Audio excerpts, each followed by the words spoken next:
I've had a lot of disagreements with Chris Kirkpatrick over the years, and when I sat down to watch Chris's recent video, 6 Lies Agents Use to Sell Index Universal Life Insurance in 2024, I expected to once again find a lot of areas where we didn't agree. Well, imagine my surprise when I found myself agreeing with all 6 of the lies he called out in his video. Okay, let's take a look at lie number 1. Illustrated rates are conservative for Index Universal Life. Let's take a listen to what Chris has to say. But look at this, the 30-year historical average of 10.77 all the way up to 14.12. And so they go, of course, if these are averaging this over that period of time, well, 6.08 is super conservative. Well, guess what? This index hasn't even existed for 30 years. This is a historical look back. Look at down here. Look at down here. I want to read this. JP Morgan, Mosaic 2, established 12/28/2016. And the New York Stock Exchange Zebra Edge established on 10/11/2016. So these indexes were created just for this IUL, just to look good. Do you know why these were created? Did I mention AG 49 in 2015? AG 49 was created to rein in illicit illustrative tactics in the warfare, the illustration warfare. So 2015, these companies all of a sudden had to lose the ability to be in the wild, wild west of selling IULs. So you think it's a coincidence that in 2016, they came up with these proprietary indexes to be able to illustrate higher, to make it so even though they're not really going to perform like this, they're going to make it look like they're going to perform that way. That way you'll buy their garbage, right? That's what's happening right now. And so it was in 2016, they created these indexes. They created a hypothetical look back test. The performance shown is back tested by applying the index strategy to historical financial data when all companies are available and was designed to the benefit in hindsight.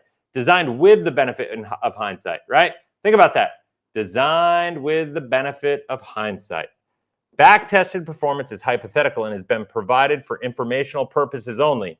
That's funny, informational, but that's exactly what they're using to sell. So yes, I could quibble with a detail here and there, but what Chris says here is largely true. There are a lot of people out there selling IUL based on the back-tested historical rates of return used with retroactively engineered indexes. In fact, I recently did a reaction video to an agent who is selling IULs based on a 15.3% average rate of return over the last 30 years. First of all, IULs haven't even been around for 30 years, let alone have the potential to achieve these types of returns. I applaud Chris for cracking back on these types of sleazy sales tactics. The truth is, your IUL is much more likely to return between 5 and 7% net of fees over the life of the program. It's not a stock market alternative, it's a bond replacement. It's just slightly to the right of whole life on the risk continuum. Okay, lie number 2, no cap indexes will provide better long-term growth. Let's see what Chris has to say. So no cap indexes offer huge growth. Now, this is not the case at all. No cap indexes do not offer huge growth because there's always a catch. There is always either a spread charge. There's always either a spread charge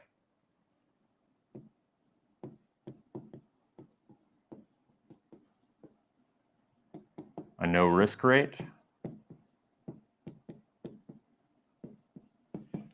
or something that's involved. And typically maybe it's a low participation rate or something of that nature. But this was a response. What happened is in 2016, because of AG 49, they came out with engineered indexes. And what they did with these indexes is they did no caps. And this is where these things became popular, right? Engineered indexes, no caps. Okay, I hear this from IUL agents all the time. They love to use uncapped strategies because, well, when given the choice between having capped growth and uncapped growth, why would anyone in their right mind want to place a ceiling on their returns? Look, here's the surprising truth. Capped strategies and uncapped strategies have roughly the same returns over time. Here's why.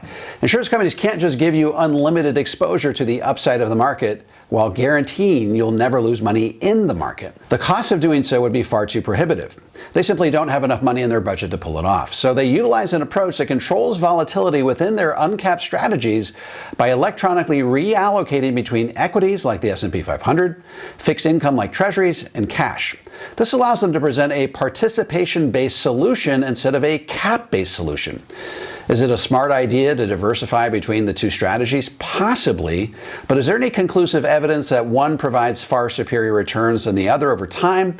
None at all. I can't tell you how many actuaries I've had the conversation with, but every single one of them told me that the uncapped strategies are likely to provide the same return as capped strategies over the life of the program.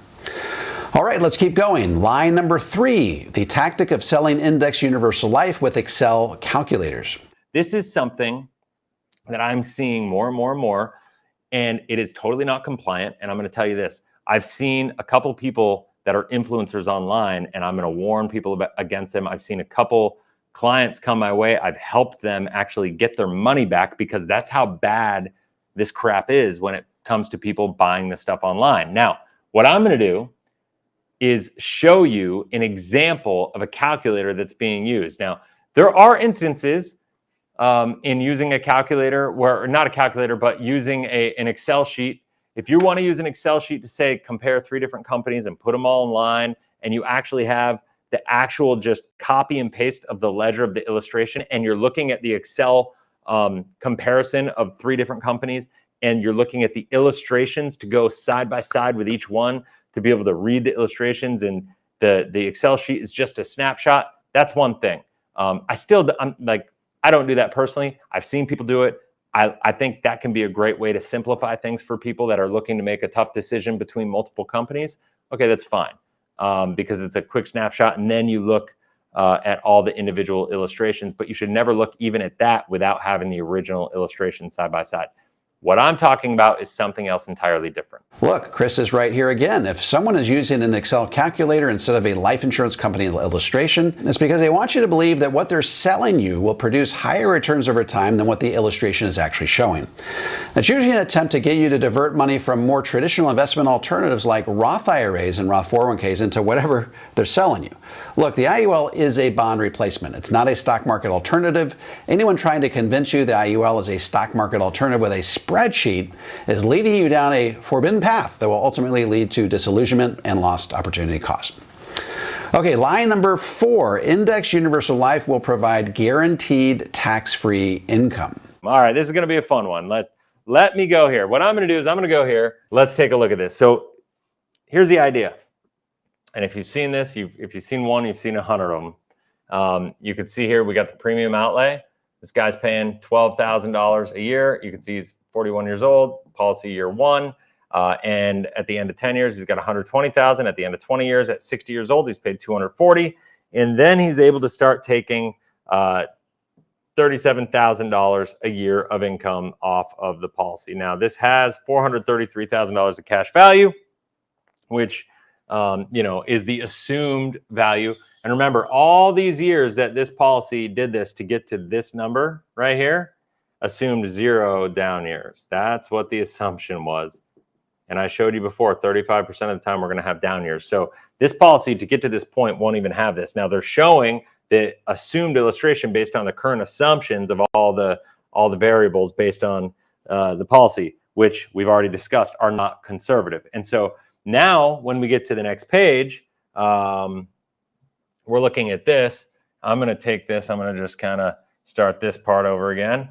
And I want to show you what happens with this stuff, because what's going to happen here is you got the income, but what's also happening is you have loans coming out of this, right? So you have these $37,000 a year of income. You can see by 70, you did that. It's $378,000 of income. So yeah, if you could pay $240 in your first decade of retirement, take out $378 and still have money left, that sounds like an amazing deal. But the problem is not that. The problem is when you dive deeper, and this is why you always have to run policy illustrations with the illustrated income, because otherwise it won't show you the policy loan ledger, right?